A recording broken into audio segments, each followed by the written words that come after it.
Hello guys! Welcome back to my YouTube channel. It's been a long time na hindi ako nag-vlog kasi nga sobrang busy. At ngayon, pag-isipan ko na why not na ituloy yung pag-vlog. So, for today's video, wala lang. Gusto ko lang sabihin na hindi ko na maharap yung mag-vlog kasi dahil sa work, wala nang time. 12 hours yung tawag doon shift namin. Shift ko. At wala, hindi ko na talaga maharap mag-vlog. Pati paglabas, hindi ko rin magawa. So, itry ko mag-vlog dito lang sa room since tomorrow is my day off.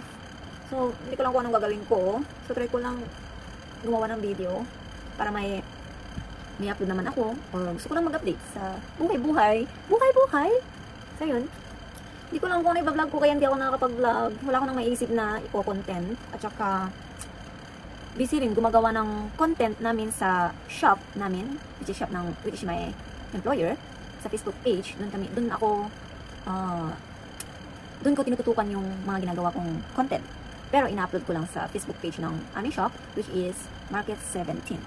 So yun, kung gusto nyo ma-visit yung shop namin na Market 17, just visit our Facebook page, which is Market 17, tapos dash pang tawag doon, main store. Doon yun lang, ilalagay ko dyan sa baba. So yun, doon ko ina-upload yung mga daily routines namin, kung may mga sales na tsokolate sa shop. So yun, please visit our Facebook page, Market 17-Main Store. Thank you guys, yun lang masabi ko ngayon. Tatry ko lang mag-vlog ulit. Sorry. Na-miss ko rin mag-premiere. Na-miss ko yung mga kagrupo ko, yung mga rice backer ko dyan. Naalala ko si Vermabet TV, and then si ano pa yan? Ang dami ko na nakalimutan. Pero, updated naman ako sa mga videos nila sa YouTube. Hindi ko lang kasi maharap umaten sa mga premieres. Yun kasi yung pinagkakaabalahan ko noon. 2 years ago? Yeah, 2 years ago.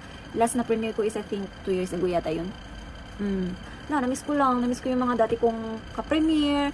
Mga palagi kong ina-attenan na live sa YouTube. Marami kong friends. I-try ko lang mag-update sa inyo. At itry ko rin i-visit yung mga YouTube channels nyo guys. Don't worry, nakasubscribe. Nakaabang rin ako sa mga YouTube channel nyo guys. So yun lang guys, gusto ko lang mag-update sa buhay-buhay. Actually guys, dito pa rin pala ako sa Macau nag-work. So yun, di pa rin ako nangingibang bansa. Yung mga iba kong friends nasa ibang bansa na, sa Canada, nasa Europe, nasa Poland. Ako lang naiiwan dito sa Macau. Hindi ko kasi maiwan-iwan. May hindi ako maiwan doon. May hindi ako maiwan-iwan na special sa aking buhay dito sa Macau. Char! So, yun lang guys. For today's video, gusto ko lang mag-update. At, yun lang. Try ko gumawa ng content dito sa Macau. At, para may upload naman ako sa aking YouTube channel. At saka, try ko rin mag-premiere, umatin sa mga premieres kapag may free time lang guys. Ngayon, naisipan ko lang kasi bukas is holiday ko. Kaya, naisipan ko mag-update. So, yun lang guys. Thank you so much for watching. Please to subscribe to my channel guys. At saka minsan nag-upload din naman ako sa YouTube channel ko, pero short videos na lang. So yun guys, thank you so much for watching. See ya!